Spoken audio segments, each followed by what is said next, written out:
It's that moment that we all crave. That's right, it's Doctor Who Sunday. Hello and welcome back to Chat About It, Don't Shout About It with me, Rachel, the Queen of the Woke, as crowned by one of my haters. Crown you Queen of the Woke! Let's chat about it. We are discussing the Moonbase. Please do keep it friendly in the chat. Please do let me know what you think of this particular story in the comment section below. What was the scariest part? What was your favourite part? What don't you like? And what do you think of the animation? The Moonbase was voted by you, the subscriber. To vote on the current poll, please head on over to the post page where you can find it. So, the Moonbase is a second Doctor story. Excuse me, what am I talking about? And it was written by Kit Pedler. So, the Doctor, Ben, Polly, and Jamie land on the moon. Whilst out walking on the moon, they discover a moon base. Jamie gets injured whilst messing around on the moon. He gets taken into care. The Doctor, Ben, and Polly go to find him. Jamie is in the sick bay because, well, yeah, that's where he should be when he's unconscious. They're unable to move him, so they end up staying on the moon base. Polly is taking care of him. The Doctor also discovers that there's some kind of weird virus that's going around. He is asked to take a look at the patients in the sick bay. He does so. He tries to investigate to see what is causing this particular virus, and he deduces that it's not really a virus. The crew start to get a little bit suspicious of the Doctor. The Doctor tries to play for time. Polly ends up serving coffee to the crew members, and she serves up coffee with sugar, one coffee with the sugar to the crew members, and one of the crew members becomes violently ill with this virus, which then makes the Doctor realise that the food sources had been contaminated. He said it was a neurotropic virus that attacks the nerves. That's what he said. They also discover it is the Cybermen. The Cybermen are trying to recruit men through their control with the virus to go and control the graviton, which has a large source of radiation, if I got that correct. So therefore, they are unable to go near it themselves. The reason why they want the gravitron is because they want to destroy the face of the Earth, because why not? That's what Cybermen do, which is why they contaminated the food source. Polly and Ben make a concoction of chemicals to use against the Cybermen on their plastic chests. This works, it buys them some time. They then have to work out how they're going to prevent the Cybermen from getting the gravitron. The Cybermen do try to infiltrate the moonbase again, but it is deflected, their gun is deflected, and before they could do anything else, the gravitron probe is lowered, and gravity takes hold, and the Cybermen and the ship disappear. I don't expect this review to be as long as it is normally. Sorry, I don't know what's going on with my hair today. It is wild. It's like an explosion. Anyway, this story is a partially missing story, and in many respects, I do wish that in this case we could have the complete entire story. The reason why I say that is because the animation, and I do watch the animation more than I listen to the audio and the reconstructions or anything like that, it's perhaps a little bit clunky in presentation, and that's just an opinion. Okay, I have read the comments that you've left, and I know some people have praised the animation, and I do like it. It's just a bit clunky. I feel like it's okay. It's a bit slow. Now, what I mean by that is that there are quite a few moments in this where perhaps the characters are not saying anything, and because they're not saying anything, then the animation is not doing something. Now, back in the day when they would have released this originally, in those gaps where the actors were not saying anything, guaranteed there'll be a specific shot of them doing something, which is integral to the story. It's because the animation isn't doing anything, it makes a little bit of dead air, which is ironic because that's all in part 1, really. And that's why I noticed it more than I did in part 3. Because in part 3, I felt like, and I don't know why, and I can't really pinpoint any specifics, they were perhaps changing little bits and putting in how they want the story to look with the animation. Do you know what I mean? Like I said, can't pinpoint it, but that's what it felt like. This is also something else about the animation that I want to highlight. I quite often with these animations, although it doesn't really happen in this one, So in many respects, that makes it better. You can tell when a character is perhaps not all what they are expected to be. Perhaps they're a little bit evil. They make facial expressions that make it extremely obvious. Maybe they're a bit too stern or a bit too cross. And it's not necessarily reflective of perhaps what the actor would have done, or maybe what you would see in photographs or reconstructions. It's just an observation and a thought that I've had over time.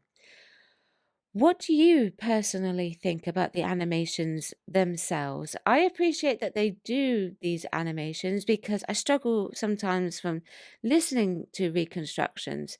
I'm more of a visual than a listener. Auditory, I believe they call it for the listening. Anyway, that aside, now I've spoken about the animation, let's chat about the story.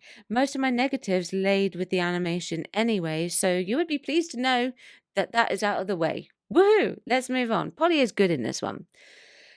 Oh, I love being a nerd sometimes. First of all, in the beginning, she has me giggling because she's shocked that the doctor potentially landed the TARDIS in the correct place. There is a very common thing, obviously, with Doctor Who. The doctor does not really land the TARDIS in the right time or the right place, and sometimes both, and then on a very rare occasion, he gets it right. So her quipping him for it and the doctor's dignified response made me chuckle. She also wasn't all that much of what I would call a damsel of distress in this one. She had a little bit, she had a moment, she played mother, she served the coffee and things like that, which is totally fine. I haven't got a problem with that. And she took care of the patients in the hospital bay. But she managed to deduce that the Cybermen's chests were made from plastic or a type of plastic, and that nail varnish remover removes nail varnish. It dissolves things. And so she tests her theory and puts a concoction together, and that led to the destruction of a handful of Cybermen and saved lives on board of the Moonbase, which is quite nice. It's good to see that initiative, and Polly is actually quite full of initiative anyway, I find. I would have liked to have seen the Cybermen's destruction and that oozing out of their mouth and things like that in this story. We only see it in the animations, so they can either play with them or pull it back, or make it a bit more grotesque than perhaps what it was in the original. But my thoughts is, if you had seen that live, oh, that would have been quite disgusting to watch.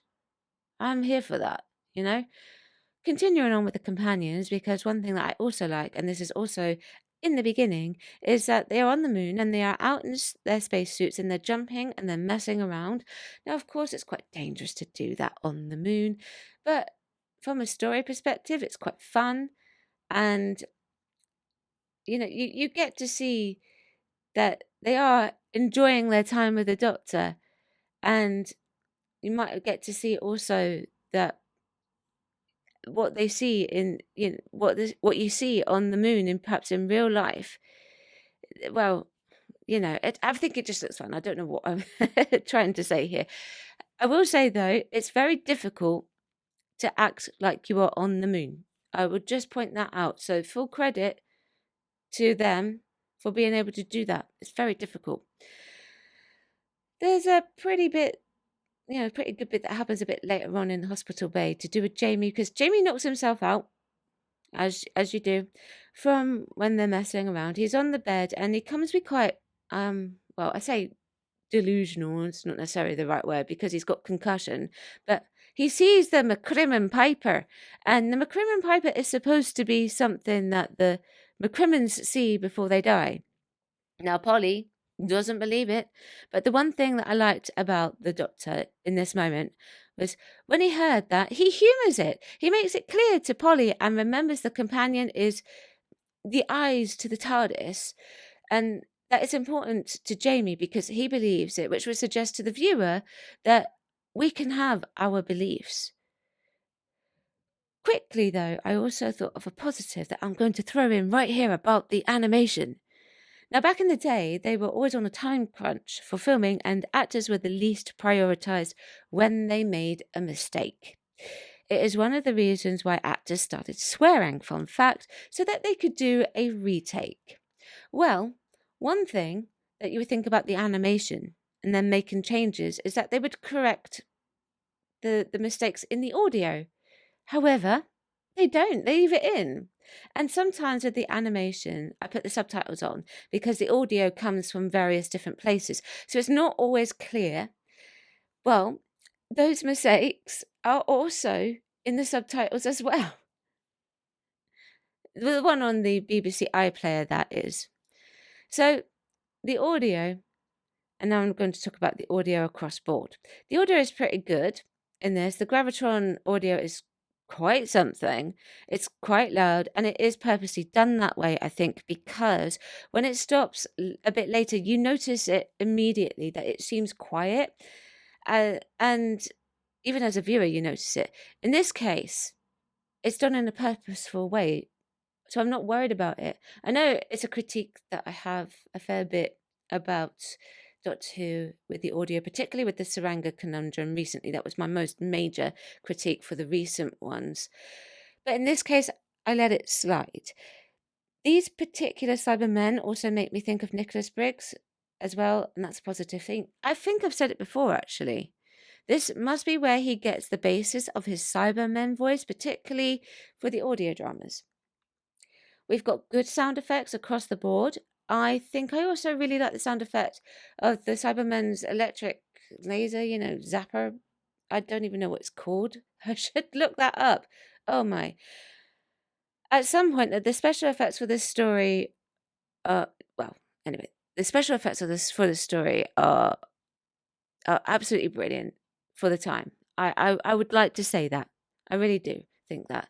I think my favorite one is probably the visuals of the veins coming through the hands for the virus. You got the shot of the hand and you see the veins. Or, I say veins, it's probably not that, but the spread of the virus. That kind of thing is a very difficult thing to produce. Well, particularly back then, it's easier now. I don't go and look up how they produce these things either because I like not knowing how they do these types of things. The veins makeup itself is fabulous. Oh, goodness me. It is fabulous. It looks really cool. It's such a shame that 2 episodes or 2 parts are missing because it would have been great to see that on all the actors in that amount of detail. They don't waste any time in showing it to us either. They get it straight up and done in part 1. That's a really good idea. When he faints over the controls like that and he sets the Gravitron off, he's got all that makeup. Well, it's just animation in this case, but that would have been really creepy to see at the time. God, with Gravitron, I keep wanting to say Graviton. I don't know why. Anyway, something just occurred to me though, because I made a note saying that the Cybermen were taking only the sick men, but that's not necessarily true. So in part 1, they take Ralph, who is our representation that apparently we so severely lack in Doctor Who, and they zap him and they take him. Now, he didn't have veins over him, so I was wondering, did they force feed him sugar? I don't know. How does he become infected? Could this be something that the animation omitted? I just don't know. I need to know these questions and answers. So the Cybermen's plan is to make the men on the Moonbase, the ones that are sick, and get them to use and control the Gravitron so that they don't become infected by the radiation themselves, as expected with the Cybermen who apparently don't have any emotion, but they do have one, and that's fear. Now, this is the second time I've watched this story, but I want to tell you about the first time I watched it. Okay, I found it rather intriguing, and I don't know why, that they were purposely infecting the humans rather than converting them. And by the way, I don't find that in itself funny, but it's just my thoughts. And then I was watching it the second time round. Oh, sorry. I was meant to say, I found it intriguing that they were not converting the humans, right? So when I was watching it the second time round, that's when I remembered they don't do that in classic. Not at all. That's all related to New Who. I don't know how I muddied it up so bad.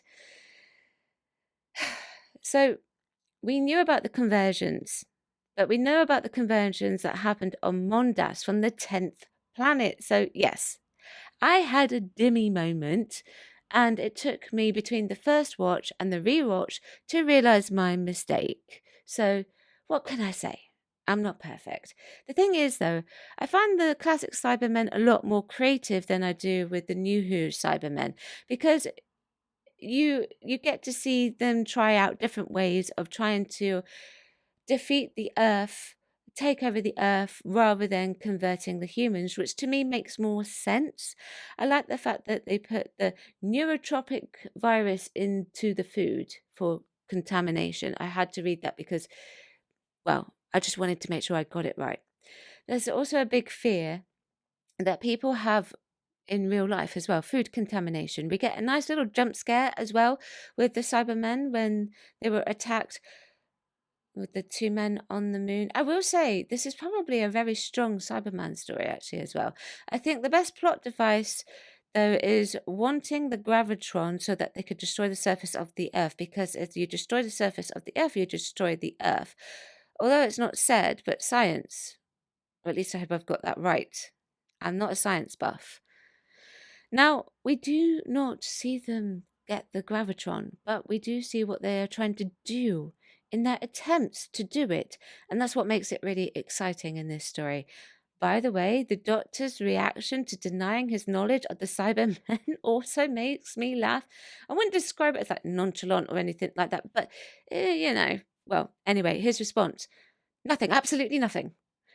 Oh, how you could tell he was lying. Patrick nailed that reaction. He answered way too quick, and obviously that's purposeful. No, naturally, of course, because it's the Cybermen, although we don't know it originally, we do get some really good cliffhangers. So at the end of part one, the Cyberman is revealed and he is walking towards Jamie. Now, I think this is a bit what they might have changed. I don't know. They did a full bodysuit shot, but then when we see in part two, at the beginning of part two, where they do the reminder, we don't have that full shot of the body. Still, really cool cliffhanger though, because Jamie believes it's the McCrimmon Piper. Then we also have the cliffhanger for part two, which was the Cyberman, hiding under the covers.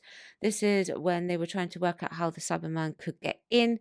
I didn't expect him to be under the bed covers at all when first time around when I watched it, and I forgot actually the second time around.